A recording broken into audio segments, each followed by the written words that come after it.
تمہیں چاہیے کہ تم اپنے رب سے کیا کرو؟ دعا کرو، اور اپنے رب سے دعا کے اندر کچھ آداب کا خیال رکھو، اس لیے کہ جس رب کو پکار رہے ہو وہ رب تمہارے کیا ہے؟ بہت ہی قریب ہے۔ اجیب دعوت الداعی اذا دعان، تم جب بھی کسی مسئلے میں اپنے اللہ کو پکارتے ہو تو وہ اللہ تمہاری دعا کو کیا کرتا ہے؟ سنتا ہے۔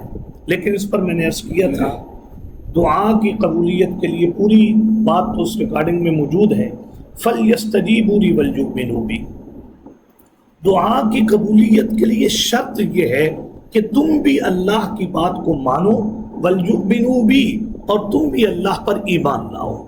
اگر انسان اللہ کی بات نہیں مانتا اور احکامات کو تسلیم نہیں کرتا اور پھر پروردگار عالم کے اوپر ایمان نہیں لے کے آتا تو پھر انسان کی دعائیں قبول نہیں ہوتی۔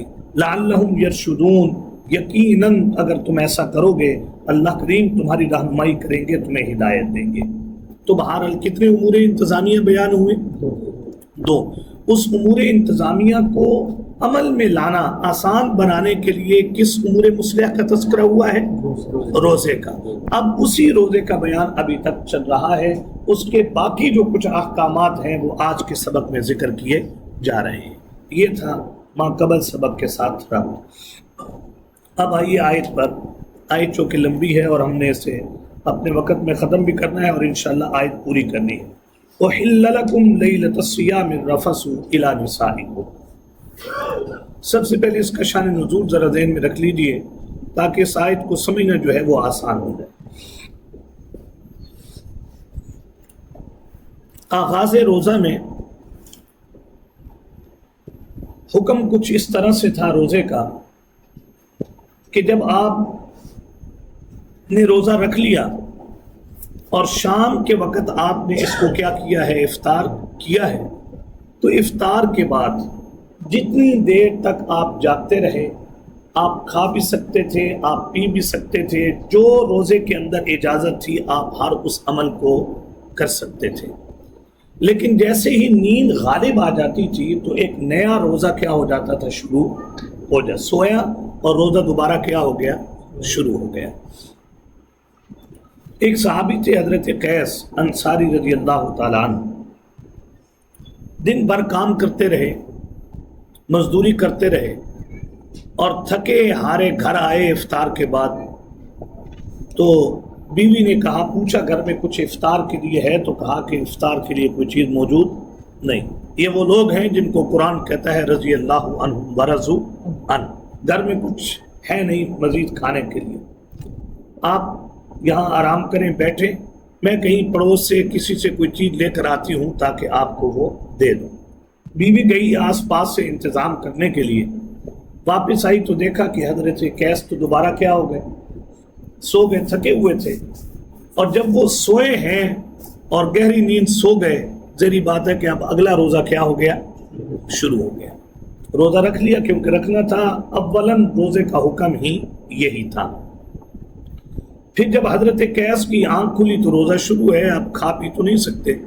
اگلے دن دوپہر کے وقت مزدوری کرتے ہوئے، کام کرتے ہوئے نڈھال ہوئے اور وہیں پر گر کر کیا ہو گئے؟ بے ہوش ہو گئے۔ کسی نے جا کر حضرت نبی اکرم صلی اللہ علیہ وسلم کو بتایا۔ اب دیکھیے صحابہ کی شان کیا ہے، جب حضور صلی اللہ علیہ وسلم کو بتایا کہ قیس اس وجہ سے بے ہوش ہوئے ہیں، فوراً حضور کا چہرہ متغیر ہوا۔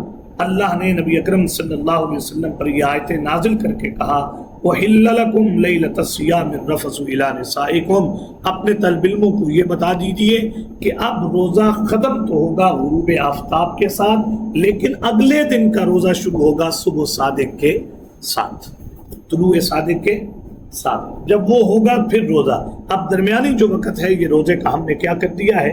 ختم کر دیا ہے۔ یہ ہے اس کا شان نزول۔ اب دیکھیے اس آیت کو، أُحِلَّ لَكُمْ لَيْلَةَ الصِّيَامِ الرَّفَثُ إِلَىٰ نِسَائِكُمْ۔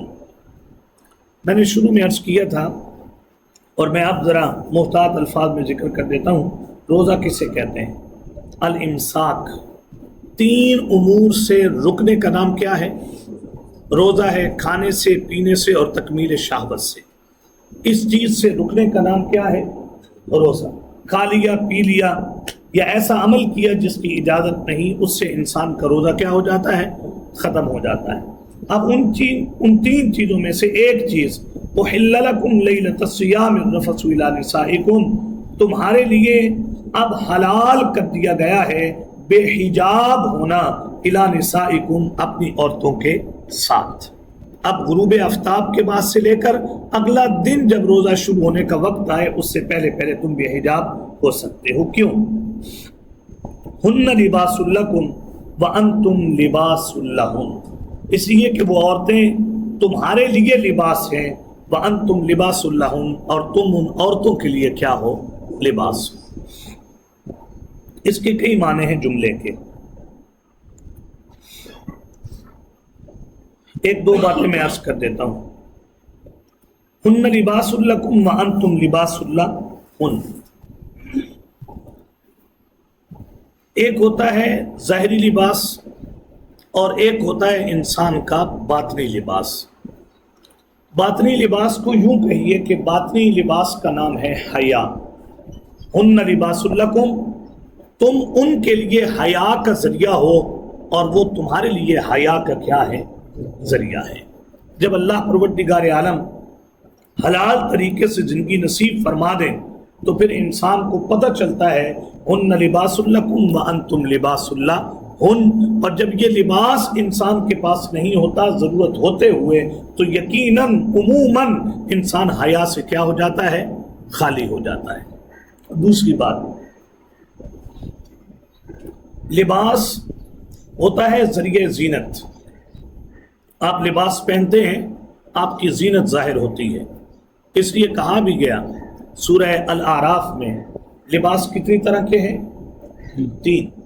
ایک لباس یواری ہوتا ہے کہ جس سے انسان نے اپنے بدن کو کیا کرنا ہے؟ ڈھانپنا ہے، وہ حصے جو فرض ہیں چھپانا لباس سے، ان کو کیا کرنا ہے؟ چھپانا ہے۔ دوسرا لباس ہوتا ہے لباس ریشہ، وہ ہوتا ہے زینت کا لباس۔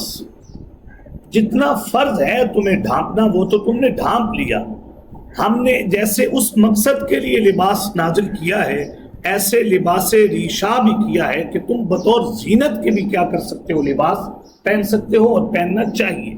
جب اللہ نے کسی کو اچھا پہننے کی، اچھا کھانے کی، اچھی سواری کی طاقت دی ہے، اس وقت ان چیزوں کو استعمال نہ کرنا یہ اللہ کی نعمت کی ناشکری ہے۔ اس لیے سورہ ضحیٰ کے آخر میں کہا گیا وَأَمَّا بِنِعْمَةِ رَبِّكَ فَحَدِّثْ، جب تم پر تمہارا رب کوئی انعام کرے تو تمہیں چاہیے کہ اپنے رب کے انعام کا اظہار کرو لوگوں کے سامنے، لیکن فاخرانہ لباس نہ ہو۔ دونوں میں فرق ہے، فاخرانہ نہ ہو یہ منع ہو، عاجزانہ لباس یواری بھی پہنو اور لباس ریشہ بھی کیا کرو؟ استعمال کرو۔ تیسرا لباس ہے لباس التقویٰ، تقویٰ کا لباس ہے۔ کیا معنی؟ لباس یواری بھی پہنا ہے، لباس ریشہ بھی پہنا ہے، لیکن اندر تقویٰ موجود نہیں ہے، ایسے لباس پہننے کا کوئی فائدہ نہیں ہے۔ خوبصورت پہن رکھا ہے، حصہ جو چھپانا چاہیے تھا وہ بھی چھپایا ہوا ہے، لیکن تکبر ہے اس لباس کی وجہ سے اور روحانیت نہیں پیدا ہو رہی من میں، تو پھر ان دو لباسوں کے پہننے کا کوئی فائدہ نہیں۔ بلباس التقویٰ، تمہیں چاہیے لباس یواری، لباس ریشہ کے ساتھ لباس تقویٰ بھی اختیار کرو۔ اور ایک بات اس کے ضمن میں اور سن لیجیے، لباس پہن کر کہاں جانا سب سے زیادہ تم پر لازم ہے۔ یا بنی آدم خذوا زینتکم عند کل مسجد، یہ جو ہم نے تمہیں لباس زینت دیا ہے اور تم پر انعام کیا ہے، عند کل مسجد، جب تم مسجد میں جاؤ، اللہ کے سامنے جاؤ، تو تمہیں چاہیے کہ تم لباس زینت پہن کر اللہ کے سامنے جاؤ۔ اس لیے ہر وہ لباس جس کو پہن کر انسان لوگوں کی مجلس میں جانا پسند نہ کرے، وہ لباس، وہ ٹوپی، وہ پگڑی، وہ جوتا، وہ چیزیں پہن کر مسجد میں جانا مکروہ ہے۔ اس لیے یہ جو ٹوپیاں پڑی ہوتی ہیں مسجد میں پلاسٹک کی اور کھجور کے پتوں کے ساتھ بنی ہوئی، یہ پہن کر نماز پڑھنا علماء نے اس کو مکروہ قرار دیا ہے۔ اس کی وجہ یہ ہے، یہ وہ محل ہے جہاں لباس زینت پہن کر جانا ہے، اور تم اس ٹوپی کو پہن کر کسی ولیمے میں، کسی دعوت میں اپنے رشتہ داروں کے ہاں جانا پسند نہیں کرتے۔ بہرحال تو کہا گیا ہن لباس لکم وانتم لباس لہن، وہ تمہارے لیے لباس ہے، تم ان کے لیے کیا ہو؟ لباس ہو۔ یہ ہم جانتے ہیں، اللہ کبھی نہ لائے اور ہمیشہ ازدواجی سکون اللہ انسان کو نصیب فرما دے۔ یہ جو ظاہری زینت ہے یہ بھی وہی انسان اختیار کر سکتا ہے جس کو اللہ نے ازدواجی زندگی کے اندر سکون اور ازدواجی زندگی میں ایک دوسرے کے ساتھ رہنا نصیب کیا ہے۔ ادروائز بندے کے لیے زینت اختیار کرنا بندے کے لیے کیا ہے؟ بہت مشکل، بہت مشکل کام۔ اس لیے کہا گیا ہن لباس لکم وانتم لباس لہن۔ اس سے بڑھ کر دیکھیے قرآن میں کہا گیا اس اللہ کا احسان ہے جس نے تمہیں مشکل حالات سے بچنے کے لیے اللہ نے وَعَلَّمْنَاهُ صَنْعَةَ لَبُوسٍ لَكُمْ، اس اللہ کا احسان ہے جس نے تمہیں ایسا لباس دیا ہے جس کو پہن کر تم حالت جنگ میں اپنے آپ کو بچا سکتے ہو۔ حالت جنگ میں اپنے آپ کو کیا کر سکتے ہو؟ ہن لباس لکم وانتم لباس لہن، عورتیں تمہارے لیے لباس ہیں اور تم ان عورتوں کے لیے کیا ہو؟ لباس ہو۔ اللہ نے یہ جو ڈھال تمہیں دے رکھی ہے، اگر تم اس کا صحیح استعمال کرو گے، عورتیں تمہارے لیے گناہ سے بچنے کا سبب بنے گی اور تم عورتوں کے لیے گناہ سے بچنے کا کیا بنو گے؟ سبب بنو گے۔ اور آپ دیکھ لیجئے، ہم تو بہت زیادہ معاشرے میں آپ سب جانتے ہوں گے جہاں ازدواجی سکون نہ ہو اور یہ لباس اختیار نہ کیا جائے اور یہ بچاؤ کا ذریعہ نہ استعمال کیا جائے تو نکاح ہونے کے باوجود انسان بہت سے شیطانی حملوں کا شکار ہوتا ہے اور انسان گناہوں میں کیا ہو جاتا ہے؟ مبتلا ہو جاتا ہے۔ اس لیے کہا گیا ہن لباس لکم وانتم لباس لہن۔ جیسے جنگ میں جاتے ہو تو تم نے زرے پہن رکھی، وہ زرہ تمہیں دشمن کے حملوں سے کیا کرتی ہے؟ بچاتی ہے۔ ایسے ہی تم عورتوں کے لیے ڈھال بنو گے اور وہ عورتیں تمہارے لیے کیا بنیں گی؟ آپ دیکھ لیجیے سیرت کا مطالعہ کر کے، اعصابی طور پر سکون حاصل کرنے کے لیے یہاں جو لباس ہے، تین معنی تو میں نے ذرا ذکر کر دیے لباس کی مرادیں۔ کچھ مفسرین نے یہاں یہ بھی کہا ہن لباس لکم وانتم لباس لہن کا معنی یہ ہے ہن سکن لکم وانتم سکن لہن، وہ تمہارے لیے ذریعہ سکون ہے اور تم ان کے لیے کیا ہو؟ ذریعہ سکون۔ اور اس کی تفسیر قرآن میں دوسری جگہ موجود ہے لتسکنوا الیہا، ہم نے یہ تمہیں خواتین اس لیے دی، یہ نکاح کا حکم اس لیے نازل کیا تاکہ تم ان عورتوں کے ذریعے کیا حاصل کرو؟ سکون حاصل کرو۔ اور یہ بہت زیادہ ضروری ہے۔ انسان اعصابی طور پر جو سکون میں آتا ہے، اللہ نے اس کو بہت بڑا کیا بنایا ہے؟ ذریعہ بنایا۔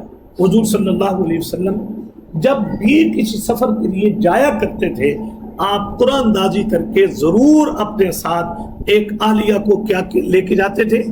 ساتھ لے کے جاتے تھے۔ یہ ہے ہن لباس لکم وانتم، جنہوں نے بڑے فیصلے کرنے ہیں اور جنہوں نے بڑے کام کرنے ہیں اور جنہیں ذہنی سکون چاہیے اور جنہیں لباس چاہیے کہ وہ شیطانی حملوں سے بچے رہیں، ہن لباس لکم وانتم لباس لہن۔ اللہ ہمیں بھی صحیح معنوں میں اس ڈھال کو جو ہے وہ استعمال کرنے کی توفیق عنایت فرما دے۔ اس لیے تو کہا گیا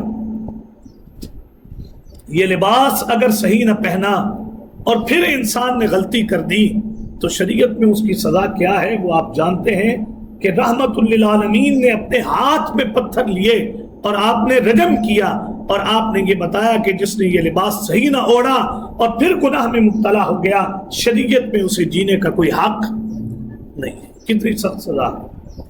ہن لباس لکم وانتم لباس لہن۔ تین باتیں جو میں نے کہی ہیں ان کو ضرور ذہن میں رکھیے۔ حیا کا ذریعہ ہے، لباس حیا کا نام ہے، یہ حیا باطنی پیدا کرتی ہے۔ نمبر دو، یہ اگر موجود ہو تو انسان کو زینت اختیار کرنا آسان ہے، عورت کے لیے بھی اور کس کے لیے؟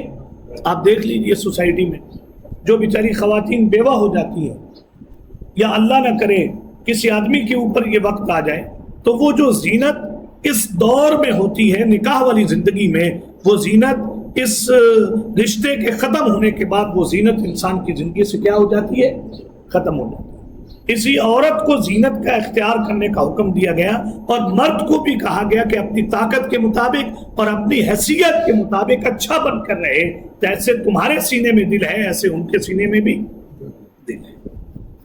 اور تیسری چیز بہت اہم یہ ہے، ان لباس اللہ وانتم لباس اللہ، اس رشتے کے ذریعے تم شیطانی حملوں سے اور شیطانی جو ایک خطرات ہیں ان سے انسان اپنے آپ کو کیا کر سکتا ہے؟ بچا سکتا ہے۔ بہرحال علم اللہ انکم کنتم تختانون انفسکم، اللہ جانتے تھے کہ اگر یہ حکم اسی طرح رہتا جیسا کہ آغاز رمضان میں تھا، تو اللہ جانتے تھے کنتم تختانون انفسکم، اللہ جانتے تھے کہ تم ضرور اپنے آپ سے خیانت کر بیٹھو گے۔ اپنے آپ سے کیا کر بیٹھو گے؟ خیانت۔ چونکہ آیت پوری کرنی ہے، اس لیے یہاں دو طائفے ہیں علماء کے۔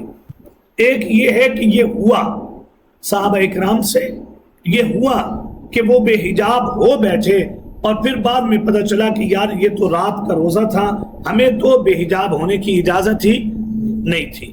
اس پہ ہے فتاب علیکم، اس اللہ نے تمہاری توبہ قبول کی، وعفا عنکم، اور وہ جو تم سے ہوا اللہ نے اس کو کیا کر دیا ہے؟ معاف کر دیا ہے۔ دوسری بات، علم اللہ انکم کنتم تختانون انفسکم، سبحان اللہ سبحان اللہ، ہوا نہیں ہے صحابہ اکرام سے، ممکن تھا کہ یہ حکم اپنے دوام کے ساتھ اگر باقی رہتا تو گناہ کر بیٹھتے۔ اللہ نے مستقبل کے خطرے کے پیش نظر اللہ نے اس حکم میں تخفیف دیتے ہوئے کہا اب تمہارے لیے راتوں کو بے حجاب ہونے کی کیا ہے؟ اجازت ہے۔ بہرحال فتح علی، اگر تم سے کبھی ہو بھی جاتا تو اللہ تمہاری توبہ قبول کر لیتے، وعفا عنکم، اور اللہ تمہارے گناہوں کو کیا کر دیتے۔ اب یہاں ایک بات سمجھ، اللہ فرما رہے ہیں، اور یہ کم کی ضمیریں یہ صحابہ اکرام کی طرف پلٹ رہی ہیں، اگر ان سے ہوا ہے ہم نے ان کی توبہ قبول کی، وعفا عنکم، اور ہم نے حکم میں آسانی دیتے ہوئے ان کی پچھلی بات کو کیا کر دیا ہے؟ معاف کر دیا ہے۔ اور اسی طرح کے سیم الفاظ ہیں غزوہ احد میں نبی اکرم صلی اللہ علیہ وسلم کے اصحاب کے بارے میں۔ غزوہ احد جانتے ہیں کہ نہیں جانتے آپ؟ حالات مشکل ہوئے، صحابہ اکرام کے ہاتھوں سے تلواریں کیا ہو گئیں؟ گر گئیں۔ جب یہ سنی یہ بات کہ محمد رسول اللہ صلی اللہ علیہ وسلم کو کیا کر دیا گیا؟ شہید کر دیا گیا۔ اب کئی لوگ کہنے لگے، محبت میں آ کر ایک حال طاری ہوا صحابہ پر، اور اس حال میں آ کر کہنے لگے اب لڑ کر کرنا ہی کیا ہے، اب تو وہ محمد رسول اللہ صلی اللہ علیہ وسلم موجد شریعت صاحب شریعت تو ہم میں رہے ہی نہیں۔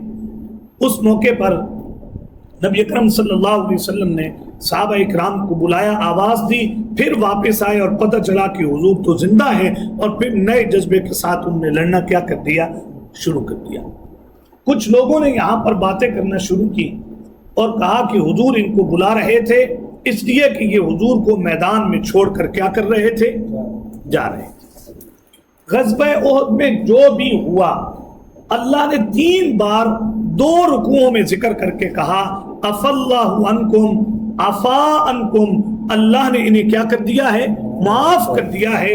اور پھر اپنے نبی صلی اللہ علیہ وسلم کو کہا اے نبی صلی اللہ علیہ وسلم فاعف عنہم، جب میں اللہ انہیں معاف کر چکا ہوں آپ بھی انہیں معاف کیجئے، واستغفر لہم، اور ان شاگردوں کے لیے مجھ سے استغفار بھی کیجئے، وشاورہم فی الامر، اور ان کے حوصلے بلند کرنے کے لیے آئندہ جب جہاد کے لیے نکلنا ہے تو اپنے شاگردوں کو مشورے میں شامل کرنا ہے۔ تو وعفا عنکم، اللہ تمہیں کیا کر چکے ہیں؟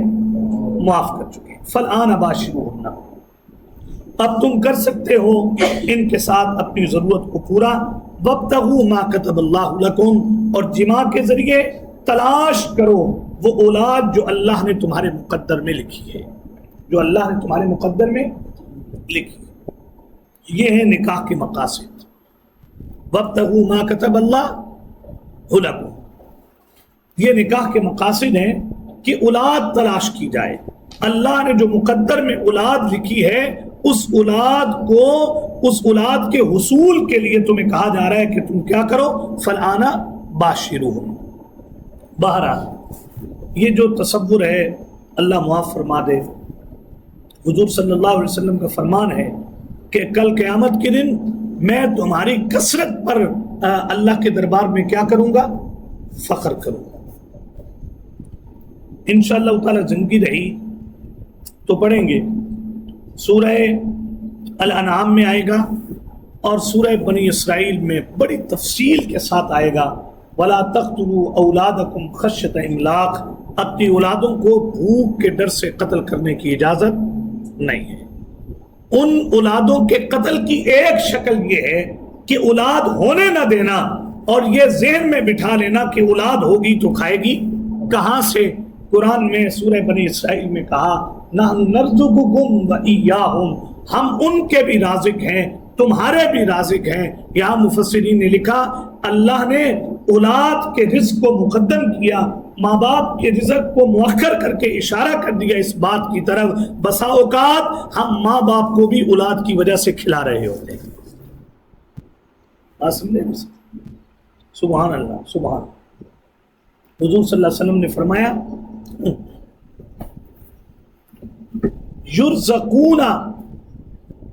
یرزقونکم، تمہیں رزق دیا جاتا ہے اور تمہاری مدد کی جاتی ہے بضعفائکم، تمہارے کمزوروں کی وجہ سے، بچوں کی وجہ سے ماں باپ کو ملتا ہے۔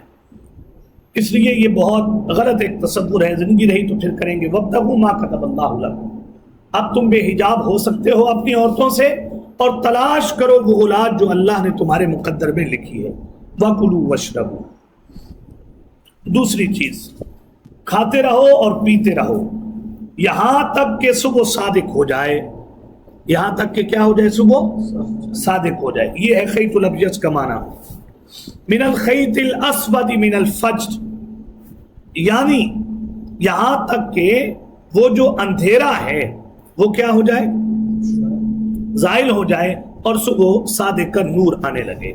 یہ تو ہے روزہ شروع کرنے کا وقت۔ ثم اتموا الصیام الی اللیل، پھر تم روزہ پورا کرو گے رات تک، رات کے شروع ہوتے ہی، رات کے شروع ہونے تک تم اپنے روزے کو کیا کرو گے، پورا کرو گے، یہاں تک کھانے کی بھی، پینے کی بھی، اور اولاد کے حصول کی بھی، اور وہ جو جنسی تسکین ہے اس کی ہم نے تمہیں کیا دے رکھی ہے، اجازت دے رکھی ہے۔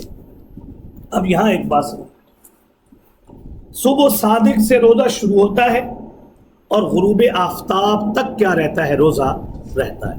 ایک بات یہاں سمجھ لیجیے، جو بات میں نے پیچھے بھی عرض کی تھی کہ روزے کی ابتدا میں یہ چیز تھی کہ تمہاری مرضی ہے تم روزہ رکھ لو، تمہاری مرضی ہے تم روزہ کیا کر دو، چھوڑ دو، فدیہ دے دو۔ بات یاد آئی ہے کہ نہیں پچھلے سبقوں کی؟ اللہ نے اب اس حکم کو کیا کر دیا ہے، ختم کر دیا ہے۔ اب یہاں جو کہا جا رہا ہے کہ تم کھا سکتے ہو، پی سکتے ہو، اب وہ جو روزہ تھا، وہ روزہ آغاز میں کیسا تھا، قرآن میں اس چیز کا ذکر نہیں ہے۔ میری بات سمجھ میں آ رہی ہے کہ نہیں؟ میں نے شروع میں عرض کیا نا کہ شان نزول یہ ہے کہ روزہ رکھتے تھے اور جب تک غروب آفتاب کے بعد سو نہیں جاتے تھے اس وقت تک روزہ کھلا رہتا تھا، اس کے بعد سوتے ہی روزہ کیا ہو جاتا تھا۔ اس کا تذکرہ قرآن میں کہیں نہیں ہے، اس کا تذکرہ ہے تو نبی اکرم صلی اللہ علیہ وسلم کی صحیح حدیث میں ہے کہ آغاز میں روزہ یوں تھا۔ قرآن کی یہ آیت نازل ہوئی اور روزے کا وہ حکم منسوخ کر دیا گیا۔ اب روزے کا طریقہ یہ ہے کہ صبح شروع کرو گے اور الی اللیل، غروب آفتاب تک تم کرو گے، روزہ رکھو گے۔ اب یہ بتائیے ذرا کہ جہاں قرآن ماننا ضروری ہے وہاں حضور کا صحیح فرمان ماننا بھی کیا ہے، ضروری ہے۔ آپ کو نہیں لگتا ہماری سوسائٹی میں بہت بڑا فتنہ ہے ہمارے معاشرے میں اس وقت یہ بھی، جو کہتے ہیں فقط قرآن ہی کو ماننا ہے، حدیث کو وہ لوگ حجت نہیں مانتے۔ حدیث کو حجت نہ مانا جائے تو یہ روزے کا حکم چینج کیسے ہوا؟ روزے کا حکم تو کچھ اور تھا، اور قرآن کی یہ آیتیں نازل کر کے کہا گیا اُحِلَّ لَكُمْ، اب تمہارے لیے حلال ہے۔ معنی یہ ہوا کہ پہلے حلال نہیں تھا، اب تم کھا سکتے ہو، پی سکتے ہو اتنے وقت سے لے کر اتنے وقت تک، معنی یہ کہ پہلے ایسا نہیں تھا۔ اب تم بے حجاب ہو سکتے ہو، معنی یہ کہ اس وقت سے اس وقت تک، معنی یہ کہ پہلے بے حجاب ہونے کی اجازت نہیں تھی۔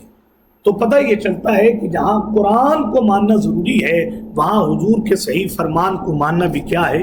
ضروری ہے۔ اور یہ بات ذہن میں رکھیے، قرآن کی تفسیر ہی نبی اکرم صلی اللہ علیہ وسلم کا فرمان ہے۔ کوئی آدمی قرآن کو حدیث کے بغیر کہے کہ میں نے سمجھ لیا، حدیث کے بغیر قرآن کو سمجھنا ممکن ہی نہیں ہے۔ اب اگلی بات سمجھ، یہاں جو کہا گیا اِلَى اللَّيْلِ، رات تک، کیا کہا گیا؟ رات تک تم نے روزہ رکھنا ہے۔ کئی لوگ ہیں ہم سے مسئلہ بھی پوچھتے ہیں، رمضان آتا ہے نا، ہر سیزن کے مسئلے ہوتے ہیں، رمضان آتا ہے تو روزوں کے مسئلے شروع ہو جاتے ہیں، زکوٰۃ کے مسئلے کیا ہوتے ہیں، اور حج کے دن آتے ہیں تو حج کے مسئلے کیا ہوتے ہیں شروع۔ تو ہر رمضان میں تقریباً یہ مسئلہ پیش آتا ہے، لوگ فون کر کے پوچھتے ہیں کہ کئی لوگ ہمارے ہاں ایسے ہیں جو غروب آفتاب کے ساتھ ہی روزہ نہیں کھولتے، بلکہ وہ کہتے ہیں جب تک اندھیرا چھا نہ جائے تو ہم روزہ نہیں کھولیں گے۔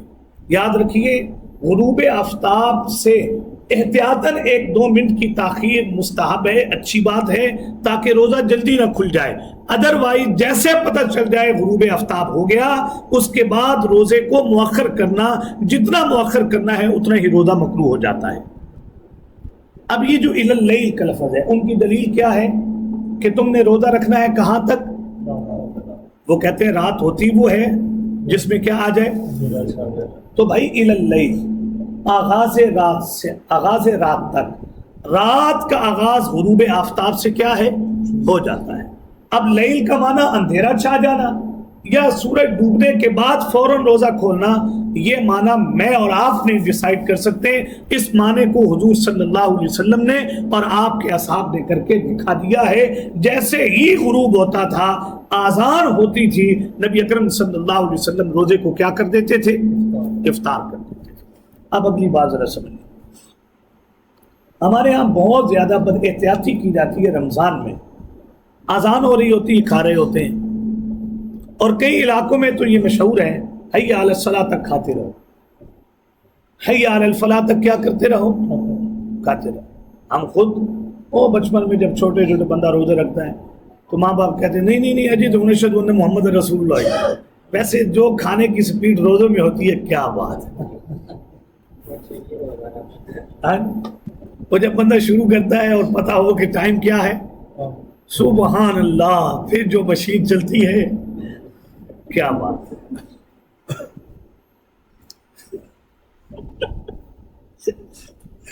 ویسے کہتا ہے ابھی پانی پیا ہے، پانی سے اوپر چائے پیے تو دانت خراب ہو جاتے ہیں، ہے نا؟ پانی پیا ہے تو اب چائے نہیں پینی اوپر سے۔ اور جس دن بندہ سحری میں کیا ہو رہا ہو، لیٹ ہو رہا ہو، پانی پیو تو بولے جلدی چالے ہو، جلدی چالے ہو، یعنی اس وقت چائے اور پانی کیا ہو رہا ہوتا ہے؟ مکس ہو رہا ہوتا ہے۔ پھر طبی احتیاطیں ختم ہو جاتی۔ تو صبح صادق کے ہوتے ہی روزے کا وقت شروع ہوتا ہے اور غروب تک روزے کا کیا رہتا ہے؟ وقت رہتا ہے۔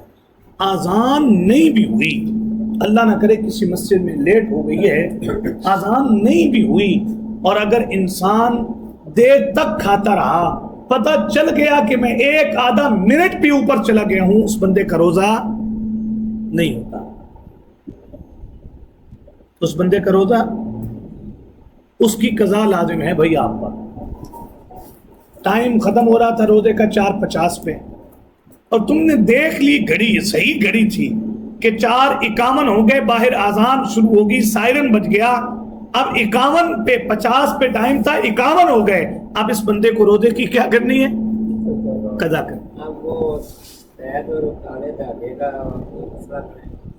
وہ ہوتا ہے لیکن اب لوگ پہچانتے نہیں نا اس چیز اس میں تو بڑی وجہ ہے. اور اسی طریقے سے آپ غروب کے وقت بھی خیال کریں.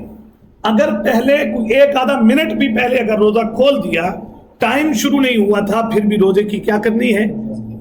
اس لیے اچھا موسم ہے. وہ جو شروع میں، اب ذرا ایک مسئلہ ہے کہ تعلیم تو عام ہو گئی، عمل کم ہو گیا آج کے دور میں، لیکن پہلے دور کے مقابلے میں اب علم کیا ہو گیا ہے؟ زیادہ ہو گیا. اب مسئلے آنا شروع ہو گئے، لوگوں کو پتہ چل گیا کہ بھائی جو پہلے روزے رکھے ہیں وہ ٹھیک روزے نہیں رکھے. حی علی الصلاۃ تک کھاتے رہے، جی اذان شروع ہونے کے بعد تک کھاتے رہے، کھایا نہیں تو کم از کم پانی پیتے رہے. اب جتنا زندگی میں اگر یاد ہے تو اب ہم پر ضروری ہے کہ ہم اپنے روزوں کی کیا کریں؟ قضا کریں. اچھا موسم آ گیا ہے، قضا کرنی چاہیے. وَلَا تُبَاشِرُوهُنَّ وَأَنْتُمْ عَاكِفُونَ فِي الْمَسَاجِدِ. یہ ایک اور روزے کا حکم ہے. نہیں تم مباشرت کرو گے اپنی بیویوں سے اس حال میں کہ تم اعتکاف میں بیٹھے ہو. فی المساجد، کس میں؟ مساجد میں. اب روزے میں بے حجاب ہونے کی اجازت ہے غروب آفتاب سے لے کر صبح صادق تک، لیکن جب رمضان میں اعتکاف اگر تم بیٹھ گئے تو پھر بھی یہ اجازت کیا ہو جائے گی؟ ختم ہو جائے گی. اب مسجد میں اعتکاف بیٹھ کر اب مباشرت کی اجازت نہیں ہے. اعتکاف کسی کہتے ہیں؟ اعتکاف کے لیے دو چیزیں شرط ہیں، ایک روزہ اور دوسرا مسجد. مسجد کیوں ہے؟ اور مسجد سے مراد بھی وہی مسجد ہے کہ جس میں کم از کم 5 وقت کی نماز جماعت کے ساتھ ہوتی ہو. مسجد کو مسجد کہتے ہی اس لیے ہیں جہاں 5 وقت جماعت کے ساتھ کیا ہوتی ہو؟ نماز ہوتی ہے. آج جمعہ نہیں ہو رہا تو یہ جمعے کے لیے کسی دوسری مسجد کا کیا کر سکتا ہے؟ رخ کر سکتا ہے، جا سکتا ہے. ہم اپنے گاؤں میں دیکھتے تھے ایک مسجد میں جمعہ ہوتا تھا پہلے، تو دوسری مسجد میں بھی لوگ اعتکاف بیٹھتے تھے. بچے تھے، ہمیں تو پتہ نہیں ہوتا تھا. تو جیسے جمعے کا وقت آتا تھا تو وہ معتکفین اپنے کپڑوں، اپنے چہروں کے اوپر کپڑے ڈال کے وہ دوسری مسجد میں چلے جاتے تھے. تو یہی مسئلہ ہے، جمعہ پڑھنے کے لیے کسی دوسری مسجد میں آپ جائیں تو آپ کو جانے کی کیا ہے؟ اجازت ہے. ایک آپ روزہ رکھیں گے اور دوسرے ایسی مسجد میں بیٹھیں گے جہاں 5 وقت جماعت کے ساتھ کیا ہوتی ہو؟ نماز. اگر بستی میں سے ایک بندہ بھی اعتکاف نہ بیٹھے، پوری بستی ہی گناہ گار ہوتی ہے. یہ فرض کفایہ ہے یہ عمل، اعتکاف میں بیٹھنا. موقع ملے تو بیٹھنا چاہیے، کیونکہ یہ بڑے خلوت کے دن آدمی کو ملتے ہیں اور آدمی بالکل تنہائیوں میں آ جاتا ہے. گھر کے سبزی کے چکر، کاروبار کے چکر، دکان کے پڑھنے پڑھانے، یہ سارے معاملات ختم ہوتے ہیں اور ایک یکسوئی کے ساتھ اللہ سے تعلق انسان کو کیا ہوتا ہے؟ نصیب ہوتا ہے.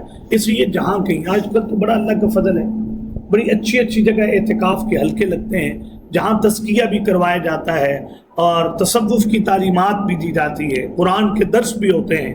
تو اگر اللہ موقع دے دے، میں بھی نیت کروں، آپ بھی نیت کریں، ہمیں بھی ایسی جگہوں کے اوپر انشاءاللہ اعتکاف کرنا چاہیے، اور اللہ نے توفیق دی تو انشاءاللہ ضرور کریں. تو کرتے ہیں سارے نیت انشاءاللہ. ہاں، اعتکاف میں یکسوئی ہو، یہ نہ ہو کہ فون ساتھ لے جائیں. کتنی سیل ہوئی آج؟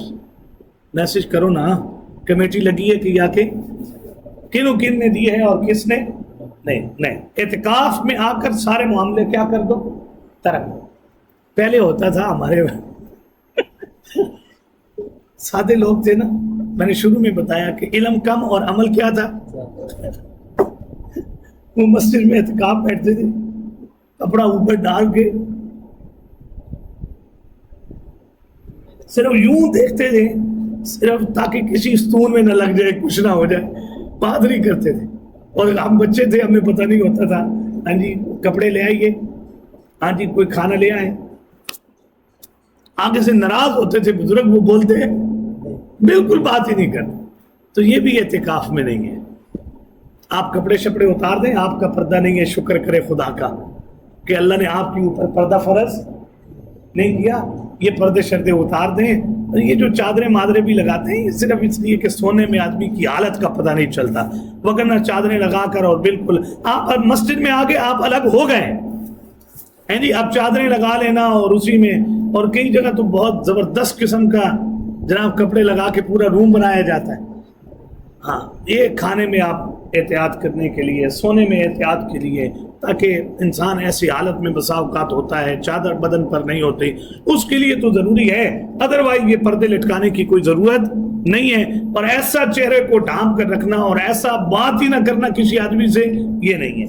بات کریں آپ وَلَا تُبَا تِلْكَ حُدُودُ اللَّهِ فَلَا تَقْرَبُوهَا. آیت کے آخر میں کہا جا رہا ہے یہ ہیں اللہ کی حدیں، یہ ہے اللہ کی حدیں. روزہ اتنے سے اتنے وقت تک ہونا ہے، یہ ہے ہماری حد. روزے میں، روزے کی حالت میں دن میں بے حجاب ہونے کی اجازت نہیں ہے، یہ ہے ہماری حد. مباشرت کرو وابتغوا ما كتب اللہ لکم، یہ ہے ہماری حد.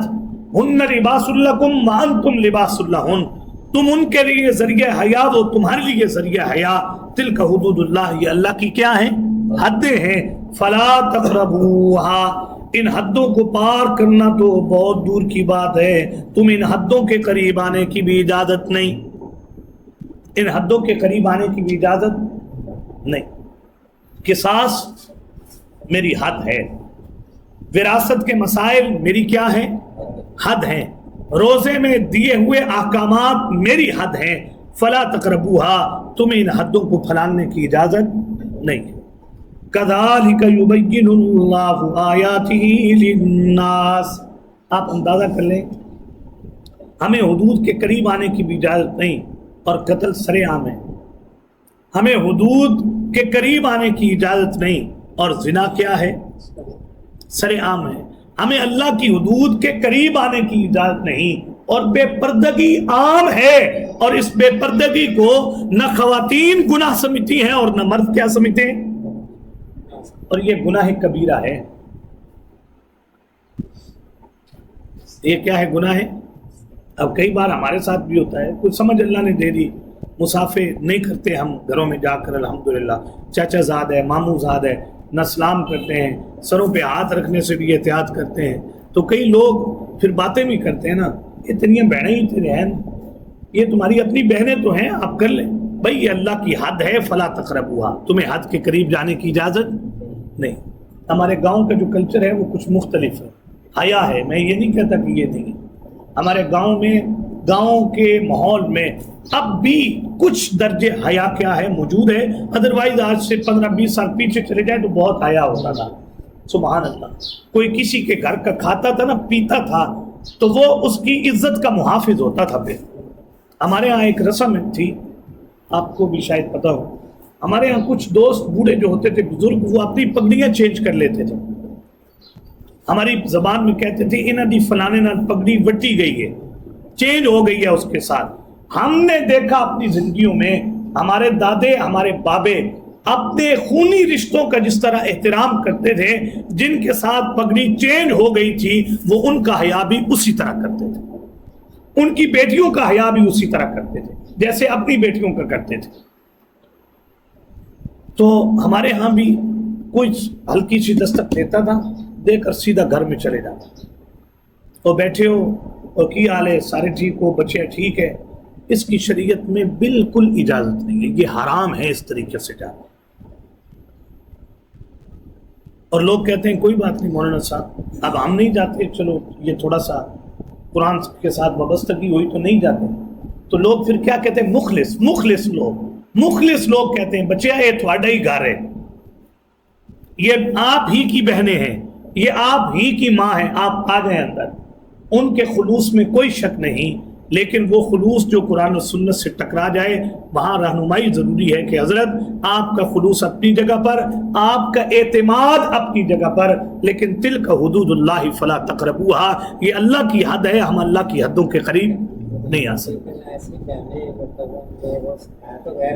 ہاں، ان کے ساتھ بھی ہاتھ ملانے کی اجازت نہیں.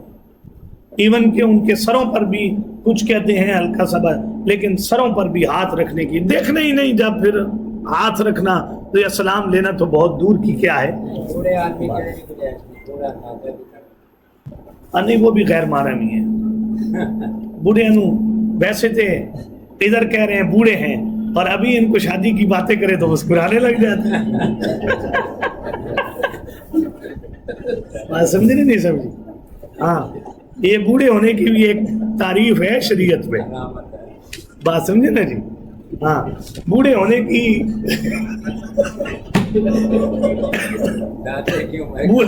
بوڑھے ہونے کی تعریف یہ ہے جب اس کے سامنے شادی کا تذکرہ کیا جائے اس کے سامنے خوشی غمی برابر ہو پھر بوڑھا ہے، اور جناب مسکرائے تو پھر یہ غیر محرم ہے. لیکن دل پھر بھی جوان رہتا. دیکھیں پردے کا حکم وہاں ہے جہاں گناہ کا دلوں میں گمان بھی نہ ہو، پردہ وہاں بھی ہے. نہیں حضور صلی اللہ علیہ وسلم کی بیویوں کے بارے میں کوئی سوچ سکتا ہے، مر کر بھی نہیں سوچ سکتا. ان کی بیویوں کے اندر کوئی ذہن میں کوئی بات چلی جائے سوال ہی نہیں پیدا ہوتا. اور پھر حضور کے شاگرد سوال ہی نہیں پیدا ہوتا کہ وہ حضور کی بیویوں کے بارے میں کوئی تصور پیدا کر لے، سوال ہی نہیں پیدا ہوتا. تو قرآن نے جب پردے کا آغاز کیا ہے تو کہاں سے؟ فَصَلُونَ مِن وَرَاءِ حجاب. حضور کی بیویاں مائیں تمہاری ضرور ہیں، لیکن اب اگر تم نے ان سے مسئلہ پوچھنا ہے، ان سے کوئی بات پوچھنی ہے تو من وراء حجاب. کس سے؟ پردے کے پیچھے سے. جب ان کے ذہنوں میں تو گناہ کا کوئی تصور ہی نہیں ہے. جب انہیں پردے کا حکم ہے تو ہمیں بھی پردے کا کیا ہے؟ حکم ہے. میں حیران ہوا جب پہلی دفعہ میں پیچی میں گیا استاد جی کے ساتھ، امام کعبہ آئے تھے، بہت پرانی بات.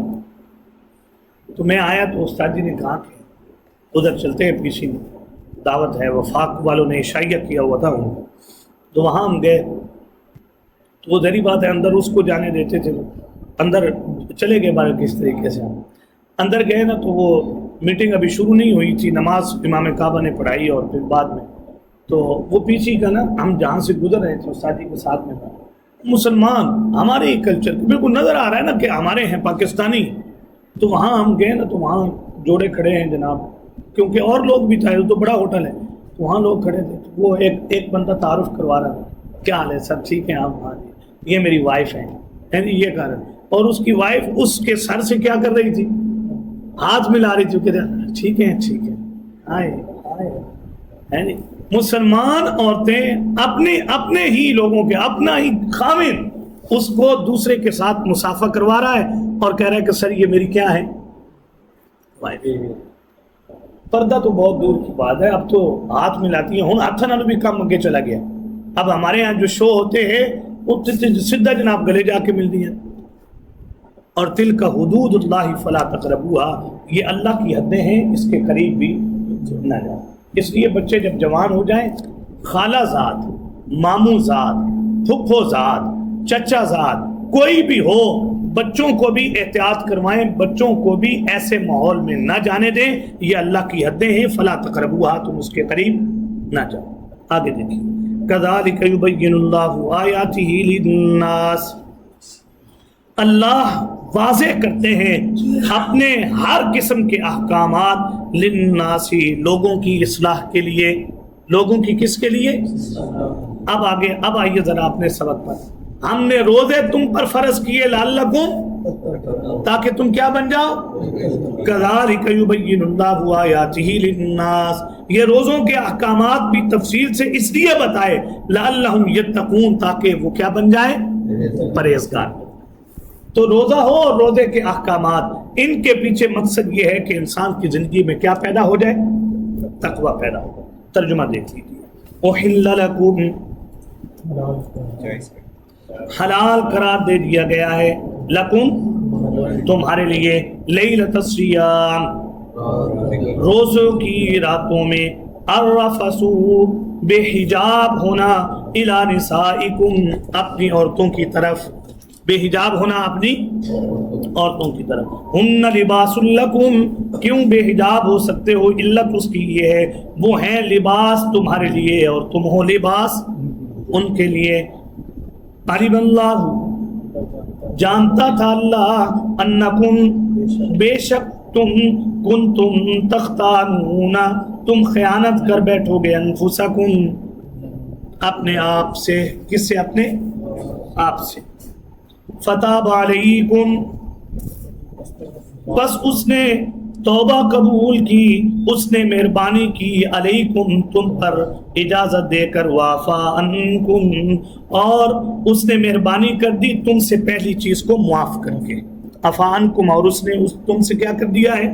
معاف. فالآن باشروہن، اب ہو سکتے ہو بے حجاب تم ان سے، وابتغوا اور تم تلاش کرو، ما کتب اللہ لکم جو اللہ نے لکھی ہے اولاد تمہارے لیے، وکلوا اور تم کھاؤ، واشربوا اور تم پیو، حتی یتبین یہاں تک کہ واضح ہو جائے، لکم تمہارے لیے، الخیط الابیض سفید دھاگا یعنی صبح صادق، من الخیط الاسود سیاہ دھاگے سے یعنی صبح کاذب سے، من الفجر یعنی فجر سے، یعنی کس سے؟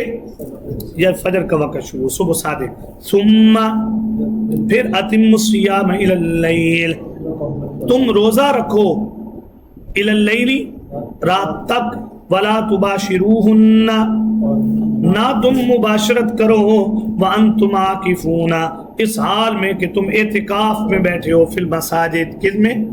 مسجدوں میں. تلک حدود اللہ، یہ اللہ کی حدیں ہیں، فلا تقربوہا بس تم ان کے قریب بھی نہ جاؤ، کذالک یبین اللہ آیاتی اسی طرح واضح کرتے ہیں اللہ اپنی آیات للناس لوگوں کے لیے، لعلہم یتقون شاید کہ وہ کیا بن جائیں، یقیناً ان احکامات پر عمل کریں گے تو وہ متقی بنیں گے.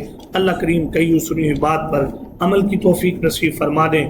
جہاد سے پہلے، انفاق سے پہلے یہ جو امور انتظامیہ ذکر کیے جا رہے ہیں اللہ ان پر عمل کرنے کی توفیق دے، اور امور انتظامیہ پر عمل کرنے کے لیے یہ جو امور مصلحہ ذکر کیے جا رہے ہیں اللہ ان پر عمل کر کے ہمیں اپنے آپ کو امور انتظامیہ کی ادائیگی کا اہل بننے کی توفیق نصیب فرما دے، اور امور انتظامیہ کی حصول کے بعد اللہ ہمیں جہاد اور انفاق کی اپنے فضل سے توفیق عنایت فرما. وآخر دعوانا ان الحمد للہ رب العالمین.